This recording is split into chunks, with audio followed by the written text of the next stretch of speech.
어제 믿을 수 없는 부고를 접했습니다. 제가 만난 공직자 중에 가장 청렴하고 가장 성실하고 가장 헌신적이고 가장 유능했던 한 공직자가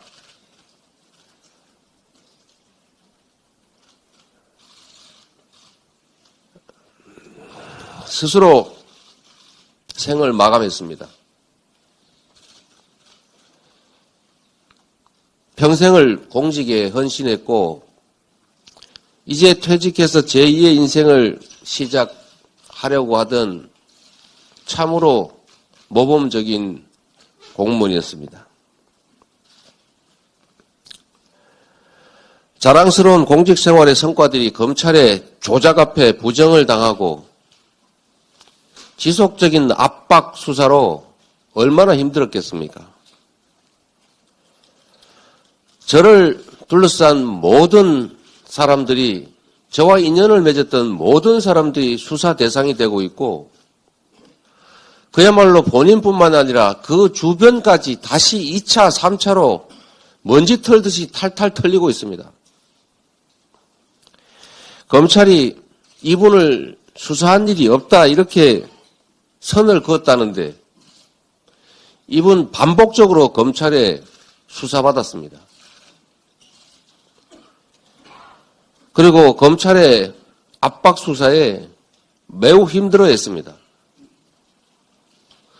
여러분이 아시는 것처럼 김만배 씨가 허위 사실이라도 조작해서 불어야 되는 모양이다 라면서 자해했습니다.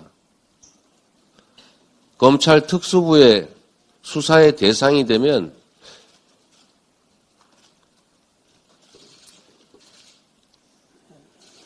사냥의 대상이 되면 피할 수가 없는 모양입니다. 죽거나 조작에 의해서 감옥을 가거나. 모 검사가 이렇게 표현했습니다.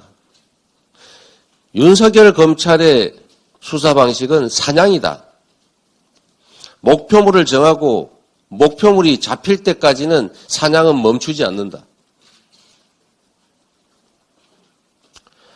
국가 권력을 정치 보복에 사용하면 그게 깡패지 검사입니까?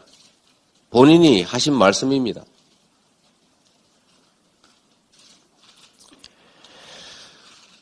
제 주변 한 어떤 여성은 8차례 수사기관에 불려가서 반복적으로 똑같은 질문을 하고 괴롭히고 주변을 수사를 하니까 이렇게 물었다고 합니다. 대체 언제까지 부를 거냐? 그랬더니 이렇게 말했다고 합니다. 그러니까 말을 해라. 말을 하면 끝나지 않느냐? 무슨 말을 합니까? 다 알지 않느냐? 이렇게 얘기하고 또 불렀다고 합니다.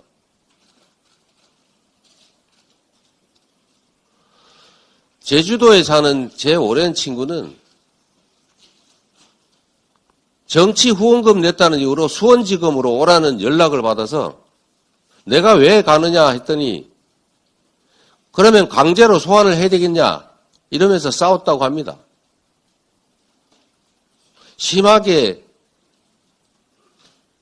지적을 했더니 다시 전화가 와서 안 오셔도 됩니다. 이렇게 했다고 합니다.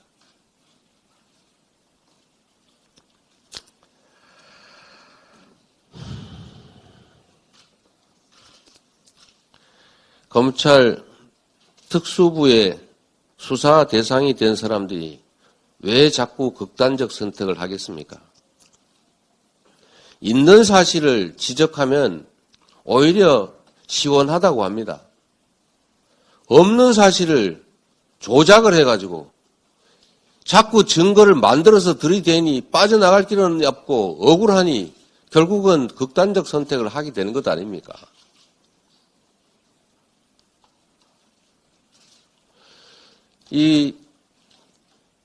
이분도 검찰은 수사한 일 없다 이렇게 오리발을 내고 있지만 제 구속영장에 여러 차례 언급되고 있는 분입니다. 제가 그때도 한번 말씀드렸습니다. 모 회사 직원이 이분한테 들었다.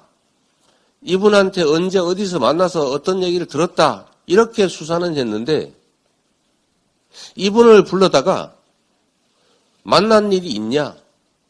아느냐? 이렇게만 묻고 더 이상 묻지를 않았다고 합니다. 그 다음에 다시 또 불러가서 꼬치꼬치 묻고 압박하고 했겠지요. 구속영장 청구 단계에서 나는 그런 말을 한 일 없다 이러면 증거가 안 되니까.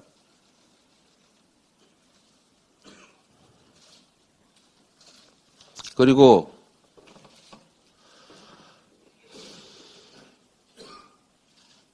아무리 비정한 정치라고 하지만 이 억울한 죽음들을 두고 정치 도구로 활용하지 마십시오.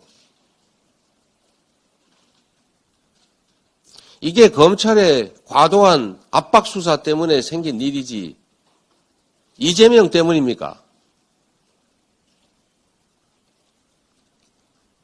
수사당하는 게 제 잘못입니까?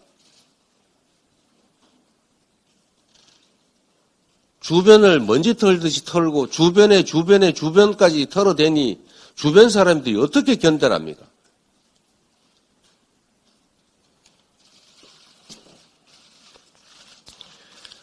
그야말로 광기입니다.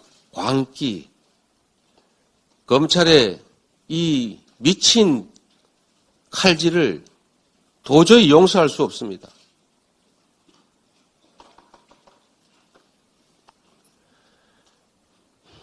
이상입니다.